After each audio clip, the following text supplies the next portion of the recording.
এই যে রমজান মাস সামনে আসে দেখে নিয়েন, বহু ব্যবসায়ী তাহাজ্জুদ পড়বে, তারাবিও পড়বে, মসজিদে গিয়ে ফটর ফটর করা শুরু করবে, লাইট নাই কেন, এসি নাই কেন, ফ্যান চলে না কেন, বড় বড় কথা। সারা বছর তো মসজিদে আসে নাই, তারাবি নামাজে আসবে। আবার দেখবেন অনেকে সারাদিন তো মসজিদ নাই, জুমার দিনে যায়, জুমার দিনে গিয়ে বলে ইমাম সাহেব ওটা করেন নাই কেন, এই মুয়াজ্জিন সাহেব এটা করেন নাই কেন। আছে না এমন লোক? এই শ্রেণী মানুষ আছে দেখবেন, এরাই ফটর ফটর বেশি করে রমজান মাসে। রমজান মাসে দেখবেন নামাজে তারাবিও পড়বে, মাপেও কম দিবে। এরকম লোক আছে না? মাপে যারা কম দেয়, এই পাপের কারণে সমাজের মধ্যে দুর্ভিক্ষ নেমে আসে। আমাদের অর্থনৈতিক অবস্থা এমন জায়গায় দাঁড়িয়ে আছে না, দুর্ভিক্ষ যদি চলে আসে অবাক হওয়ার কিছু নাই। দুর্ভিক্ষ চলে আসলে আপনার অবাক হতে পারেন, আমি অবাক হব না।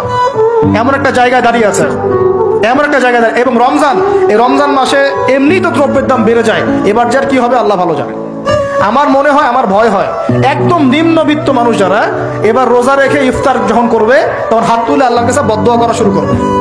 এটা আমার ভয় হয়। এবার অপেক্ষা করেন, দেখতে থাকেন সামনে কি হয়। প্রতিটা পণ্যের দাম অলরেডি বাড়া শুরু হয়ে গেছে। কিছু কিছু বৈশ্বিক কারণ আছে, এগুলোর কারণে যেমন বাড়ছে, আবার কিছু কিছু আমাদের নিজস্ব মানব সৃষ্ট কারণ আছে, এই কারণেও বাড়ছে। মানব সৃষ্ট কারণগুলো বুঝতে হলে আপনাকে বেসিক কিছু অর্থনীতি বুঝতে হবে। এটা পড়াশোনা করেন, দেখবেন আমি গত লেকচারে বলেছিলাম। আল্লাহ রাব্বুল আলামিন আমাদের সবাইকে হালাল খাওয়ার তৌফিক দান করুন। সমাধান কি তাহলে? সমাধান হচ্ছে অপচয় কমাতে হবে। 5টা খেজুরে ইফতার হয়ে গেলে 6 নম্বর খেজুর দান করে দেন, 6 নম্বর খেজুর দান করে দেন। সদকাগুলো বেশি বেশি বাড়িয়ে দেন। এই যে মানুষগুলো খেতে পারবে না, ওদের ঘরে ঘরে গিয়ে ইফতারগুলো পৌঁছে দেন, মাসের বাজার করে দেন। যাদের সামর্থ্য আছে, জাকাত ফরজ হয়েছে, জাকাতগুলো দিয়ে দেন। আল্লাহ পাক তৌফিক দান করুন। দুর্নীতি বন্ধ করেন, কালো টাকা বন্ধ করেন। কত টাকা পাচার হয়ে গেল বিদেশে, সেগুলো কে ফিরিয়ে নিয়ে আসবে? এই দায়িত্ব কার? মনে রাখবেন, একটা পাপের হিসাব না দিয়ে কাল কিয়ামতের মাঠে কোনো দায়িত্বশীল পার পাবে না ইনশাআল্লাহ। কোনো দায়িত্বশীল না।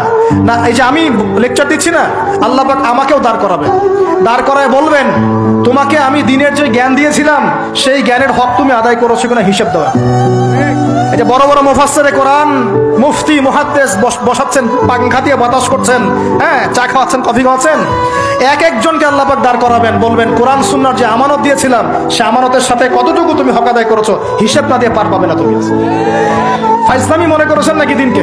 ঠিক একইভাবে সমাজের, রাষ্ট্রের দায়িত্ব আল্লাহ পাক যাদেরকে দিয়েছেন, এক একজন ব্যক্তিকে আল্লাহ পাক দাঁড় করাবেন। দাঁড় করে জিজ্ঞাসা করবেন, কোন কোন জনগণের কোন কোন হক তুমি নষ্ট করেছো, কার কার হক দিয়েছো, কার কার দাও নাই, সবার সামনে হিসাব দাও, তারপর জান্নাতে যেতে পারবে। এত সহজ না।